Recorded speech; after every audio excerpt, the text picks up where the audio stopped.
fetching scream queen screens. Horror Channel devotees, gather round, pull up a tombstone, and let's descend into darkness together. Today we're not just talking about any old scares, we're diving deep into the very foundation of fear. The haunted house, the consensual horror tropes, the place where spirits linger, secrets fester, and the very walls seem to breathe with malevolence. Today we're not just talking about any old scares. We're diving deep into the very foundation of fear, the haunted house, the consensual horror trope, the place where spirits linger, secrets fester, and their very walls seem to breathe. Over the next little while, we're going to be dissecting 5 films that have left their chilling mark on the haunted house subgenre. We've got a classic from the golden age of horror, a generally terrifying slow burn ghost story, a descent into madness, an iconic haunted hotel, a masterclass in psychological dread, and a subtly sinister tale of a house with a dark appetite. We'll dim the lights, maybe grab a blanket to hide behind. No judgment here. Get ready to share your thoughts with your own experiences with haunted house stories, real or fictional. What makes a haunted house truly terrifying for you? Let's unlock the secrets and the scares together right here on the Midnight Horror Channel. Number 1, House Haunted Hill, 1959. Alright, Midnight Crew, tonight we're diving into a classic slice of spooky fun with William Castle's House on Haunted Hill from 1959. Get ready for Vincent Price at his charismatic best as the delightfully sinister Frederick Lord. This isn't about the buckets of blood, folks, but about a millionaire's I'm Vincent Price, and you're invited to my party in the house on Haunted Hill. Mysterious pools of blood dripping from the ceiling. The walls move slowly in against you. twisted game party. Survive a night in a generally creepy mansion for a hefty sum. What I love about this one is its old school charm and the way it builds suspense with atmosphere and the trapped guests. And let's not forget Castle's legendary gimmicks. It's a fun, slightly campy ride that reminds us the roots of the haunted house horror. Let me know in the comments what your favorite classic scare is. Number 2, The Changeling, 1980. Next up, we're plunging into a film often held as one of the most truly scariest haunted house movies ever made. Then this John Russell, composer. The other has been dead for over 70 years. Changeling from 1980, starring the incredible George C. Scott. This isn't your typical jump scare fest. It's a slow burn masterpiece of dread, focusing on a grieving composer who moves into a historic mansion only to uncover a deeply disturbing supernatural presence tied to a tragic past. The way this film uses sound and subtle visual cues to create an overwhelming sense of unease is just brilliant. A sophisticated and emotionally resonant ghost story that will stick with you long after the credits roll.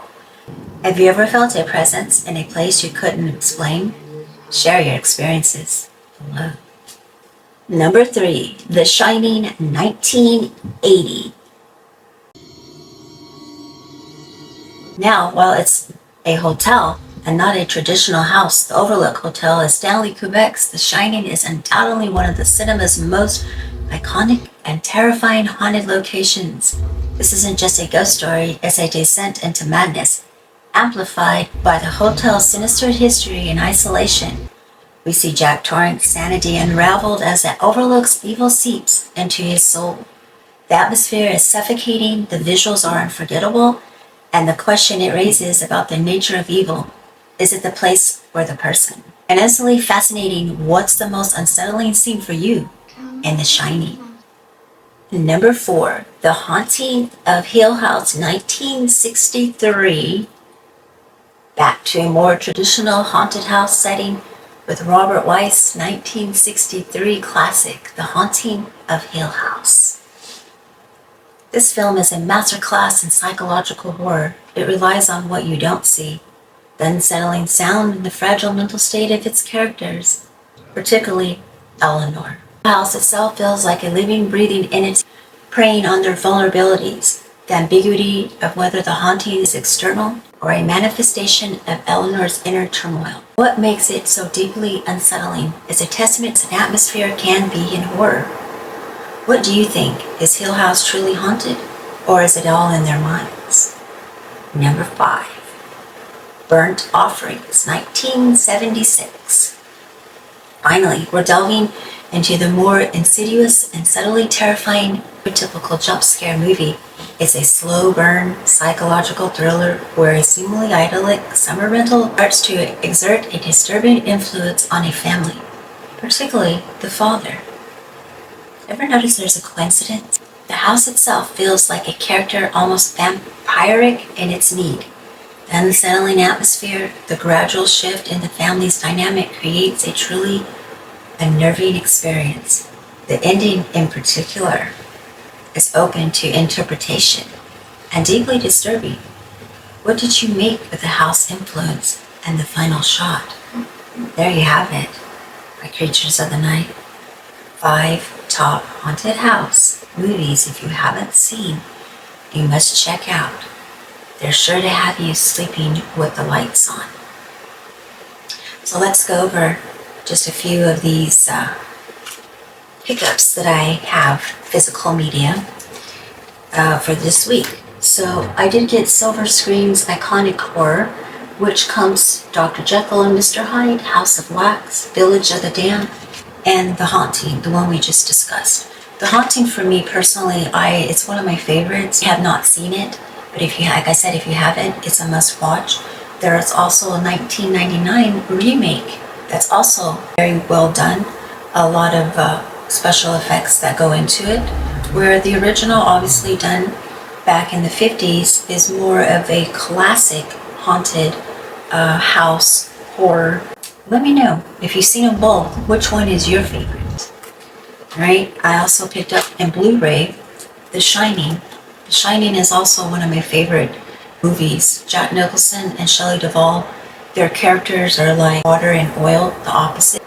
And I think their chemistry together, even though poor Shelley Duvall was in tears a lot on that set, I find it very captivating where you get her, she's more quiet. And when Jack Nicholson comes possessed, I don't know, let me know what you think it is.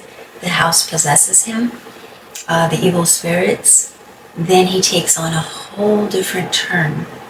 And I find it just one of my all-time favorite movies. I remember seeing it as a child, and I was terrified, I guess you could say. Little boy's performance in that was outstanding. He could have been, more than 7, 8 at the time, and he did a fantastic job. So we'll go over some of the other pickups that I found, that I've picked up this week in another video. And don't forget to subscribe, to like the video. Until next time, keep screaming. You're watching Scream Queen Screens?